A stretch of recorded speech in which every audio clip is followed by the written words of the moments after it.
제가 성도님들과 성경 공부를 할 때 성경, 특히 구약을 창족, 모사, 왕포로 구분해서 설명하곤 했습니다. 이 창족, 모사, 왕포, 이 시대적인 구분인데요. 창조 시대, 족장 시대, 모세 시대, 사사 시대, 왕정 시대, 포로 시대를 의미합니다. 근데 창조 시대는 연대를 특정하기가 쉽지 않습니다. 그러나 이제 족장 시대부터는 이제 학문적인 도움을 받아서 연대를 특정할 수 있는데요. 잠시 중요한 사람과 사건의 연도를 통해서 대략적인 구약의 흐름을 여러분이 머릿속에 그려볼 수 있으면 좋겠습니다. 근데 이제 가족 생일도 아니기 때문에 연도를 정확하게 기억할 필요는 없습니다. 그래서 기억하기 쉽게 제가 500년 단위로 끊어서 말씀드리려고 합니다. 그러니까 족장 시대의 시작인 아브라함은 기원전 2000년 사람입니다. 그러니까 지금으로부터 4000년 전의 사람, 기원전 2000년, 이게 정확히는 2166년생이라고 하는데 그것도 정확할지는 잘 모르겠습니다. 그리고 모세 시대의 주인공인 모세는 기원전 1500년경, 그리고 다윗은 기원전 1000년, 또 포로 시대 중 성전이 재건되는 시기가 바로 기원전 500년쯤입니다. 그리고 예수님의 탄생이 기원 후 1년입니다. 다시 정리해서 말씀드립니다. 족장 시대의 시작은 아브라함이 기원전 2000년, 모세 시대는 기원전 1500년, 그리고 다윗 기원전 1000년, 그리고 스룹바벨의 성전 재건이 기원전 500년, 예수님 탄생 AD 1년입니다. 자, 근데 기원전, 기원 후 우리가 이야기하는데요. 기원전은 이제 before Christ, 그리스도 이전을 의미하고요. 그리고 AD는 Anno Domini에서 주님의 시대, 주님의 해, 그런 의미입니다. 그러니까 BC와 AD가 예수님의 탄생을 기점으로 이제 구분되어지는 거죠. 그래서 기원전 2000년, 기원전 1500년, 기원전 1000년, 기원전 500년, 그리고 AD 1년. 이렇게 우리가 대략적으로 성경의 역사를 머릿속에 그려보면서 오늘 창세기에 등장하는 우리 이 출애굽기에 등장하는 이 인물 모세의 배경에 대해서 잠시 간략하게 살펴보려고 하는 겁니다. 그러니까 창세기에 등장하는 첫 번째 인물은 아담과 하와였습니다. 여러분은 하나님이 아담에게 주신 그 명령을 한번 기억하면서 읽어봤으면 좋겠습니다. 창세기 1장 27절에서 28절 말씀인데요. 우리 같이 화면을 보고 읽도록 하겠습니다. 하나님이 자기 형상, 곧 하나님의 형상대로 사람을 창조하시되 남자와 여자를 창조하시고 하나님이 그들에게 복을 주시며 하나님이 그들에게 이르시되 생육하고 번성하여 땅에 충만하라. 땅을 정복하라. 바다의 물고기와 하늘의 새와 땅에 움직이는 모든 생물을 다스리라 하시니라. 자, 하나님이 당신의 형상을 따라 창조하신 사람에게 생육하고 번성하고 땅에 충만하라는 복을 주십니다.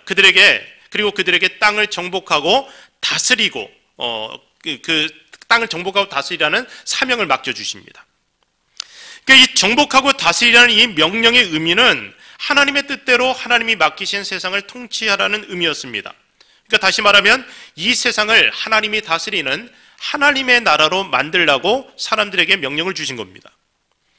그런데 이 사람들이 그저 생육하고 번성하고 충만해지는 복만 누리고 사명은 제대로 감당하지 못하게 되었습니다. 그래서 온 세상이 죄로 관영하게 되었습니다. 하나님은 그때 홍수를 일으켜서 모든 생명체를 다 쓸어버리십니다. 오직 하나님 명령에 순종해서 방주를 만든 노아와 그의 가족들, 그리고 하나님이 방주로 들어가게 하신 생명체들만 살아남아서 새로운 시작을 하게 됩니다. 이것이 심판을 통한 재창조였습니다. 그러니까 방주에서 나온 노아에게 하나님이 주신 말씀도 처음 사람들에게 주신 말씀과 비슷합니다. 생육하고 번성하고 땅에 충만하라는 겁니다. 이 복과 함께 하나님은 그들에게 피에 대한 계명을 주시고 무지개 언약을 통해서 다시는 세상을 물로 심판하지 않겠다고 약속해 주십니다. 그 이후로 사람들은 다시 생육하고 번성하고 땅에 충만해졌습니다. 그런데 사람들은 여전히 하나님과의 언약을 지키지 않습니다. 세상은 점점 더 하나님과 멀어져 갔고 사람들의 죄는 세상에 충만해졌습니다. 다시 세상을 새롭게 창조해야 될 상황이 된 겁니다. 그런데 하나님은 이제 다시 세상을 홍수로 심판하는 것이 아니고 이 세상을 새롭게 하기 위해서 한 사람을 선택하시고 그를 하나님의 사람으로 만들어서 그를 통해서 하나님의 나라를 확장시키는 방법을 사용하십니다. 그 사람이 누구냐면 아브라함입니다. 자, 언제적 사람이라고요? 기원전 언제? 한번 여러분 대답해 보세요. 예, 제가 여러분 우리 채팅창에서 한번 대답해 보시기 바랍니다. 기원전 2000년 전 사람. 그러니까 지금으로부터 4,000년 전에 하나님이 아브라함이라는 사람을 선택하시고 그에게 말씀을 주십니다. 창세기 12장 1절에서 3절. 자, 창세기 12장 1절로 3절 말씀 우리 같이 읽겠습니다. 여호와께서 아브라함에게 이르시되 너는 너의 고향과 친척과 아버지의 집을 떠나 내가 내게 보여줄 땅으로 가라. 내가 너로 큰 민족을 이루고 내게 복을 주어 내 이름을 창대하게 하리니 너는 복이 될지라. 너를 축복하는 자에게는 내가 복을 내리고 너를 저주하는 자에게는 내가 저주하리니 땅의 모든 족속이 너로 말미암아 복을 얻을 것이라 하신지라. 자, 내가 너로 큰 민족을 이루고 내게 복을 주어 내 이름을 창대하게 하리니 너는 복이 될지라. 자, 하나님은 아브라함을 통해서 이 세상이 하나님 나라 되게 하시기 위해서 먼저 그에게 복을 주십니다. 그를 축복의 통로로 삼으시기 위해서 아브라함을 온 세상에 번성하게 하시겠다고 약속하십니다. 그래서 그를 통해서 하나님께서는 온 세상에 하나님의 나라를 확장시켜 나가기 위해서 먼저 그를 큰 민족 이루게 하시는데, 모세의 이야기가 시작되는 배경인 출애굽기 1장에서 이 하나님의 약속이 이루어지는 것을 우리가 볼 수 있습니다. 출애굽기 1장 5절에서 11절 말씀. 자, 읽어봅시다. 야곱의 허리에서 나온 사람이 모두 70이요 요셉은 애굽에 있더라. 요셉과 그의 모든 형제와 그 시대의 사람은 다 죽었고 이스라엘 자손은 생육하고 불어나 번성하고 매우 강하여 온 땅에 가득하게 되었더라. 요셉을 알지 못하는 새 왕이 일어나 애굽을 다스리더니 그가 그 백성에게 이르되 이 백성 이스라엘 자손이 우리보다 많고 강하도다. 자, 우리가 그들에게 대하여 지혜롭게 하자. 두렵건대 그들이 더 많게 되면 전쟁이 일어날 때에 우리 대적과 합하여 우리와 싸우고 이 땅에서 나갈까 하노라 하고 감독들을 그들을 위해 세우고 그들에게 무거운 짐을 지워 괴롭게 하여 그들에게 바로를 위하여 국고성 비동과 람셋을 건축하게 하니라. 자, 창세기 마지막 부분을 보니까 아브라함의 손자 야곱의 때에 이 야곱이 애굽의 총리가 된 아들 요셉의 초대로 70여 명의 가족을 이끌고 기근을 피해서 애굽으로 이민 가서 살게 되는 이야기가 나옵니다. 그곳에서 오랜 세월이 흐르는 동안 말 그대로 하나님은 이 이스라엘 민족을 큰 민족 되게 하셨습니다. 그러니까 아브라함이 기원전 2000년 사람이고요. 모세가 기원전 1500년 전 사람이니까, 그러니까 500여 년의 시간을 통해서 하나님은 이 자식이 없는 아브라함을 통하여 그 아브라함의 후손들이 정말 엄청난 민족을 이루게 만드신 겁니다. 그러니까 그곳에서 오랜 세월이 흐르는 동안 큰 민족이 이루어졌는데, 문제는 숫자만 많았지 여전히 이 사람들이 애굽에서 이방인이었고 영향력을 잃어버리고 그곳에서 노예 생활을 하는 사람들이었습니다. 그러니까 애굽의 총리였던 요셉이 잊혀진 후에 요셉을 알지 못하는 애굽의 왕이 세워지고 난 이후에는 이제 이 이스라엘 백성들이 그곳에서 오히려 이 애굽 사람들에게 그 숫자 때문에 두려운 존재가 되어서 노예로 이제 전락하게 됐다는 겁니다. 근데 생육하고 번성하긴 했는데 이 다스리지는 못하는 겁니다. 그러니까 하나님의 나라는 하나님의 백성들이 번성할 뿐 아니라 다스릴 때 이루어지게 됩니다. 근데 번성하는 복은 받는데 다스리지 못하게 되면 축복의 유통자가 되기는커녕 오히려 노예로 전락하게 되는 것이 우리가 성경을 통해서 볼 수 있는 사실들입니다. 한국교회를 생각해 봐도 그렇습니다. 세계 기독교 역사에서 한국교회처럼 짧은 기간에 급성장한 그런 역사들이 없습니다. 그러니까 한국교회는 정말 하나님으로부터 큰 복을 받았습니다. 그런데 세상 속에서 소금과 빛이 되지 못하니까, 크게 번성한 이후에 세상을 하나님의 뜻대로 다스리지 못하니까 오히려 세상으로부터 밟히는 신세로 전락하게 됩니다. 오히려 물질 문명의 노예가 되어서 세상으로부터 업신여김을 받는 그런 모습이 지금 한국교회의 모습이 된 겁니다. 그러니까 우리가 다스리지 못하면 노예가 됩니다. 그러니까 물질적으로 우리가 많은 것을 누리게 되었어요. 그런데 그 물질을 다스리지 못하면 우리도 모르는 사이에 우리가 그 물질의 주인인 줄 착각하지만 실제로 돈에 절절절 매고 그 돈에 끌려다니는 물질의 노예가 된다는 거죠. 그러니까 우리 삶의 영역에 하나님의 뜻이 이루어지지 않으면 우리 모두가 세상의 노예가 될 수 있다는 사실을 기억해야 됩니다. 근데 신기한 것은요, 이스라엘 사람들은 억압받을수록 더 번성했습니다. 그리고 모세가 태어나던 시기에는 핍박이 아주 극에 달해서 아예 애굽 왕이 이스라엘 사람 중 새로 태어나는 아기 중에 남자 아기들은 나일강에 던져서 죽이라고 명령을 내렸던 그런 시기입니다. 그러니까 음흉하게 계획을 세워서 이스라엘 민족을 핍박하고 그들이 약해지게 하려고 했지만 그게 뜻대로 되지 않으니까 아예 대놓고 악을 행하는 모습이 나타난 겁니다. 그만큼 이스라엘 민족의 번성이 애굽 민족들에게는 두려움이 되었습니다. 이런 상황에서 아므람과 요게벳이라는 부모 사이에서 모세가 태어나게 됩니다. 자, 이것이 모세의 부모가 이 아기 모세를 석 달 동안 숨겨서 키워야 했던 이유였습니다. 애굽의 절대 군주인 바로의 명령을 어기면 온 집안이 멸절을 당해야 했기 때문에 사실 많은 히브리 민족, 이스라엘 민족의 부모들이 갓난 남자 아기를 나일강에 던져버리는 상황이었습니다. 그런데 아므람과 요게벳이 이 아기를 포기할 수 없었습니다. 이유가 뭐냐면 1절, 2절에 나옵니다. 우리 1절, 2절을 같이 한번 읽어보겠습니다. 포기하지 못했던 이유를 보십시오. 레위 가족 중 한 사람이 가서 레위 여자에게 장가들어 그 여자가 임신하여 아들을 낳으니 그가 잘생긴 것을 보고 석 달 동안 그를 숨겼으나. 자, 성경을 문자 그대로 이해해 보면은 왜 이 아기를 숨겼어요? 잘생겨서. 우리 정인이처럼 잘생겼어요. 그래서 숨겼습니다. 그래서 일단은 잘생기고 볼 일이다 이런 생각이 드는데, 근데 이게 객관적으로 잘생긴 게 아닙니다. 그러니까 저희 어머니도 저더러 세상에서 제일 잘생긴 아들이라고 했습니다. 여러분이 동의하시죠? 객관적으로 잘생기기도 했지만 저희 어머니 눈에는 제가 세상에서 제일 잘생긴 아들이었고요. 그리고 저희 아들들도요, 제가 볼 때 세상에서 제일 잘생긴 아들들입니다. 아무리 뭐 연예인 잘생겼다고 하더라도 제 아들들만큼 잘생긴 그런 남자는 제가 본 적이 없습니다. 근데 이게 주관적이에요. 세상 모든 아기들이 부모가 볼 때는 잘생겼습니다. 이것이 모든 동물들 중에서 가장 연약한 존재인 인간 아기들이 생존할 수 있는 비결입니다. 하나님이 부모들에게 자녀를 사랑하고 그 자녀를 위해 헌신할 수 있는 본능을 주셨기 때문에 우리의 어린 아기들이 이 세상에서 생존할 수 있는 겁니다.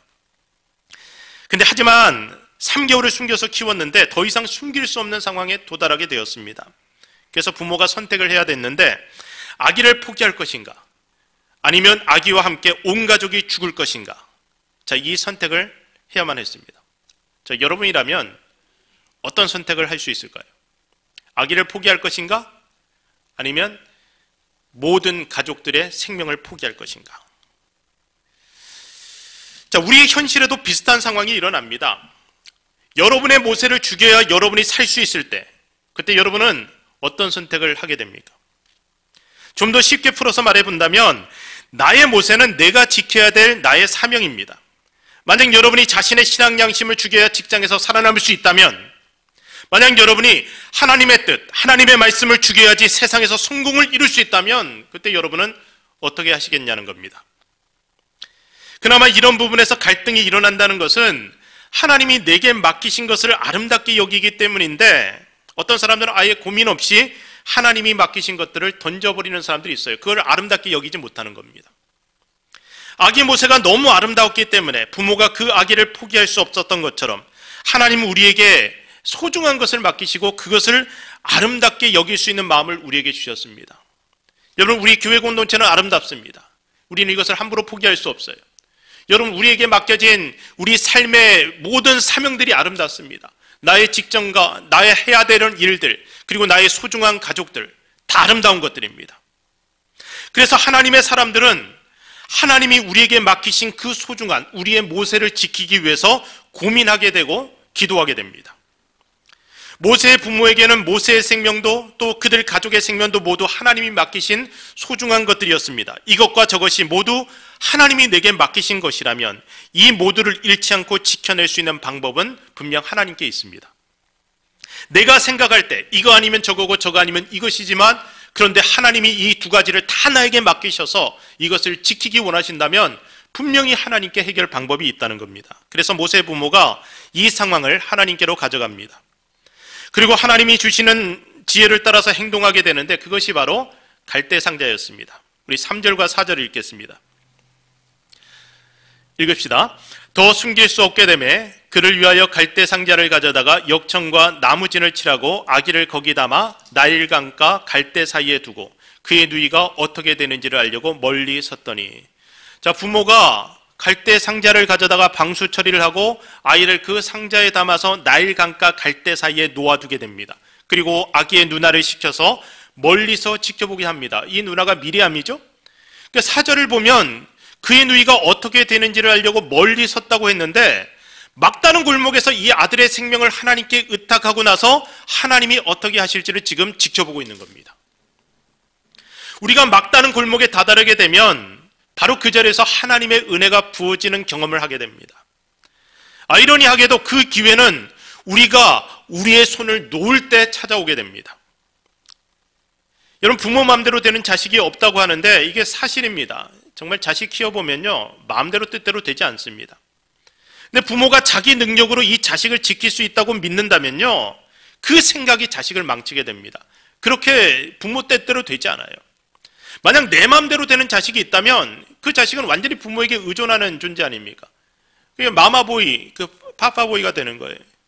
그런 아이가 어떻게 세상에서 영향력 있는 인생을 살 수 있겠습니까? 좋은 대학 들어가고 출세하면 그게 잘 큰 게 아닙니다. 그러니까 하나님 보실 때 성공한 인생이라야지 진짜로 잘 큰 건데, 여러분, 세상에서 성공하고 난 다음에 오히려 세상에 더 악한 모습을 보여주는 사람들이 있습니다. 차라리 대통령 되지 않았으면 좋을 것 같은데 대통령 되고 나서 훨씬 더 처참하게 망가지는 사람들이 얼마나 많습니까? 그러니까 성공하는 것이 다가 아니에요. 소중한 것일수록 우리가 하나님께 맡겨야지 안전합니다. 그러니까 제 나이대 되신 분들은 옛날 공중목욕탕 가면은 이 써붙여놨던 거 기억하실 겁니다. 귀중품은 주인에게 맡겨주세요. 귀중품은 카운터에 맡겨주세요. 뭐 그런 게 있습니다. 그러니까 소중한 것은 네가 지킬 수 없다. 왜냐하면 우리 목욕탕 저 열쇠는 누구든지 쉽게 열 수 있는 거다. 뭐 이런 거예요. 그러니까 귀중품은 카운터에 맡기라는 겁니다. 하나님께 맡긴다는 것은 그냥 방치한다는 의미가 아닙니다. 하나님께 맡기는 데에는 전적인 자기 부인이 필요합니다. 그것이 얼마나 힘든 일인지 하나님께 자식을 맡겨서 키워본 부모들은 압니다. 미성년자 자녀가 부모의 돌봄을 받습니다. 그래서 이 아이를 맡기는 주체는 부모가 됩니다. 유아세례에 그런 의미가 있습니다. 하나님께 맡기는 거예요. 세상의 관점으로 보면 위험한데도 이것이 하나님의 뜻이라면 내 힘을 빼고 하나님의 손에 나의 자식을 맡기는 것, 이것이 믿음입니다. 내가 하나님 역할을 대신하려고 하면 하나님이 일하실 수가 없습니다. 뭐 대학 갈 때까지만 교회 쉬고 공부하자. 자, 그래서 대학 잘 가면 어떻게 됩니까? 그것이 그 아이의 인생이 되는 겁니다. 큰 문제가 생길 때, 정말 중요한 일이 있을 때 나는 하나님과 거리를 두고 이 일에 집중해야지 성공할 수 있구나. 그러니까 오히려 그렇게 해서 성공하면 그 사람 인생이 하나님으로부터 멀어지게 된다는 거예요. 모세의 부모가 찢어지는 마음으로 그 아들을 하나님의 손에 맡기는 행위가 갈대 상자였습니다. 부모가 할 수 있는 최선을 다했어요. 그리고 하나님의 은혜를 기대하는 겁니다. 이제 아기 모세가 어떻게 되는지를 살펴봅시다. 우리가 5절과 6절을 읽어보겠습니다. 자, 5절, 6절 읽읍시다. 바로의 딸이 목욕하러 나일강으로 내려오고 시녀들은 나일강가를 거닐 때 그가 갈대 사이에 상자를 보고 시녀를 보내어 가져다가 열고 그 아기를 보니 아기가 우는지라. 그가 그를 불쌍히 여겨 이르되 이는 히브리 사람의 아기로다. 자, 다른 번역본들을 보면요, 이 바로의 딸이 목욕하러 이 앞에 마침이라는 접속사가 붙어 있더라고요. 그러니까 마침, 그곳에 그 갈대 숲 사이에, 나일강 갈대 숲 사이에 이 갈대 상자, 모세를 담은 그 갈대 상자를 놓아 두었는데 마침 거기에 애굽의 공주가 온 거예요. 그리고 그 공주의 눈에 이 갈대 상자가 발견되었고 공주는 아기를 보자마자 그 아기가 바로 자기 아버지가 죽이라고 명령한 히브리 사람의 아들임을 알아보게 됩니다.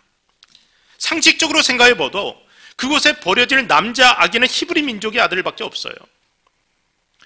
그런데 바로의 딸이 아버지가 죽이고 싶어하는 그 아기를 살리기로 결정합니다. 우는 아기를 본 사람은 칼을 휘두를 수가 없어요. 그러니까 눈물과 아픔을 보지 못하는 사람이 사악한 일들을 하게 됩니다. 나치에 의해 저질러진 유대인 학살처럼 어떻게 양심을 가진 인간이 갓난아기를 죽일 수 있겠습니까? 그런데 그게 가능해지는 이유가 뭐냐면 실제로 그 눈물을 보지 못해요. 그 갓난아기가 우는 모습을 보지 못해요. 그런 사람들이 통치권자가 되어서 자기 하고 싶은 대로 지 마음에 그냥 하고 싶은 말을 그냥 떠들어대면은 그 통치자를 두려워하는 사람들이 밑에서 칼을 휘두르는 거예요. 그러니까 통치자는 자기 마음 내키는 대로 말을 내뱉고 그 밑에 있는 사람들은 그 통치자가 두려워서 악을 행하게 되는데 그렇게 수많은 죄 없는 영혼들이 목숨을 잃어가는 겁니다. 근데 공주는 지금 자기 눈앞에서 우는 아기를 본 겁니다. 그리고 하나님이 그녀의 양심을 움직이게 되는데 결국 아기를 불쌍하게 여기게 되었고 공주는 이 아기를 살리기로 작정하게 됩니다. 이때 멀리서 지켜보던 아기의 누나가 타이밍을 놓치지 않고 재빨리 공주에게 다가와서 속보이는 제안을 하게 됩니다. 여러분 7절 말씀 보겠습니다. 7절 말씀 읽읍시다. 그의 누이가 바로의 딸에게 이르되 내가 가서 당신을 위하여 히브리 여인 중에서 유모를 불러다가 이 아기에게 젖을 먹이게 하리이까. 지금 아기의 누나가 공주를 대상으로 아주 바보 같은 사기를 치고 있는 거예요. 여러분 이거 속 보이죠? 여러분이라면 모르겠습니까? 바보가 아닌 다음에는 이 소녀가 아기의 누나쯤 된다는 거 모를 리가 없었지만 공주는 자기를 위해서 유모를 불러오겠다는 소녀의 제안을 그냥 받아들입니다. 왜냐하면 아기를 살리고 싶었기 때문에. 결국에는 아기의 어머니가 공주 앞에 와서 아기를 데려다가 왕궁의 보호를 받으면서 월급까지 받고 아기를 키우게 되는 거예요. 그리고 어느 정도 성장한 후에는 공주에게 이 아이를 데려가서 공주의 양자로 삼게 됩니다. 그리고 이 아기는 애굽의 왕궁에서 자라나게 됩니다. 하나님께 맡기는 것은 맡기고 그냥 뒤돌아서는 것이 아닙니다. 하나님이 일하시는 것을 지켜보면서 그 가운데 나의 역할을 적극적으로 찾아서 행해야 됩니다. 하나님이 일하실 때 나의 역할이 있습니다. 아기의 누나가 그 역할을 했고 엄마 요게벳이 다시 아기를 데려왔고 남편과 함께 하나님의 뜻대로 이 아기를 양육했습니다. 모세라는 그 이름, 물에서 건져냈다는 의미인데 애굽의 공주가 지어주는 이름입니다. 그는 그를 사랑하는 부모에게 버려졌지만 포악한 살인자의 딸에게 건져진 아이였습니다. 그리고 너무나 신비로운 하나님의 섭리 속에서 부모의 품으로 다시 돌아갔고 철저한 신앙교육을 받으며 자라나게 되고 당시 세상 최고의 학문을 통달하여서 하나님의 나라를 세우는데 꼭 필요한 학자와 통치자로 준비되어졌습니다. 부모의 손을 떠나서 갈대 상자에 담겨져서 나일강 이 갈대 불 사이에 버려졌던 아기가 결국 출애굽 역사의 주인공이 되는 겁니다. 우리가 모세오경이라고 부르고 있는 창세기, 출애굽기, 레위기, 민수기, 신명기가 모세를 통해서 기록되어졌습니다. 율법과 제사제도, 이스라엘 나라 통치의 근간이 되는 모든 것이 이 모세를 통해서, 버려진 아기를 통해서, 갈대상자 속에 있던 이 아기를 통해서 준비되어집니다. 버려진 아기가 하나님 나라의 주역이 되어서 온 세상을 향한 축복의 통로가 되는 기적, 이것이 바로 우리가 우리의 소중한 것을 하나님께 맡길 때 일어나는 기적입니다. 사랑하는 성도 여러분, 여러분에게 맡겨진 소중한 사명, 소중한 사람들을 지켜내는데 여러분의 능력이 한계에 달했다면 지금 바로 기도하면서 하나님의 지혜를 구하시기 바랍니다. 그리고 하나님의 손에 맡기세요. 만약 여러분이 한계에 직면하지 않았다면 이것이 오히려 하나님의 은혜를 경험하는데 어려움입니다. 한계 경험해야 돼요. 자식을 키우는데 한계 경험해야 되고, 내 사업체를 지키는데 한계 경험해야 되고, 내가 하고자 하는 이 일들에 대해서 한계에 직면해야 됩니다. 그래야지 우리는 하나님께 기도할 수 있게 되고 하나님 주시는 지혜를 따라 우리의 소중한 것을 하나님의 손에 맡길 수 있게 됩니다. 우리들의 교회를, 여러분의 일터를, 여러분의 건강과 여러분의 가족을 하나님께 맡기는 것, 이것이 하나님의 기적을 경험하는 비결입니다. 모든 것을 합력하여 선을 이루시는 하나님께서 은혜를 베푸셔서 오늘 여러분의 삶 가운데, 맡기는 여러분의 인생 가운데 반드시 기적을 일으키실 것입니다. 약해지는 것을 두려워하지 마세요. 우리의 약함이 오히려 하나님의 강함을 경험하는 계기가 될 것입니다. 지금 이 전염병 시즌에 이 미국에 있는 모든 교회들이 이렇게 온라인 예배를 드리고 있습니다. 한국 교회들은 이제 다시 성전에서 모여서 예배를 드리기 시작했다고 하는데, 온라인 예배를 드리면서 나름대로 목회자들의 걱정이 있어요. 성도들이 이 편안함에 익숙해져서 이제 이 바이러스 문제가 해결되고 나서 성전에서 모여서 예배를 드리게 돼도 그냥 집에서 온라인으로 예배 드리게 해달라고 부탁하면 어떻게 할까? 뭐 이런 걱정인데 저는 별로 그런 걱정은 하지 않아요. 근데 사실 편한 부분도 있는 것 같아요. 어르신들 중에는, 여러분 이게 정말 대단한 일입니다. 이 온라인 예배 드리는 이 시즌에 어르신들 중에서 오히려 이걸 더 좋게 생각하시는 분들도 있어요. 왜 그러냐면 교회에 와서 예배 드릴 때는 이 설교 소리도 잘 안 들렸는데 집에서는 혼자서 TV 볼륨을 이빠이 올려놓고 들으실 수 있다는 거예요. 잘 들린답니다. 설교도 잘 들리고 예배도 너무 좋다 그래요. 그런데 그보다 더 소중한 게 있잖아요. 우리는 공동체를 소중하게 생각해요. 온라인으로 예배 드리는 이 상황은 어쩔 수 없이 우리가 선택한 상황이지, 우리가 사실 하나님이 다시 성전에 불러 모아서 예배 드릴 수 있게 하신다면 이 소중한 공동체 살아가는 사람들을 만나서 함께 뜨겁게 예배 드리고 싶지 않겠냐는 거예요. 그래서 하나님께 맡겨드립니다. 여러분들을 하나님께 맡겨드리고 우리 교회 공동체를 하나님께 맡겨드립니다. 이 나라와 이 민족을 하나님의 손에 맡겨드립니다. 하나님의 손에서 하나님이 이 갈대 상자 속에 담겨있는 우리의 소중한 것들을 위대한 하나님의 일을 이루는 기회로 삼아 주실 줄로 저는 믿습니다. 오늘 기도하는 여러분의 삶 가운데 갈대 상자의 지혜가 주어지기를, 그리고 하나님께 온전히 맡겨질 때 하나님의 거룩한 능력이 여러분의 맡김을 통해서 우리의 삶 가운데 온전히 이루어지기를 우리 주의 이름으로 간절히 축원합니다. 기도하겠습니다.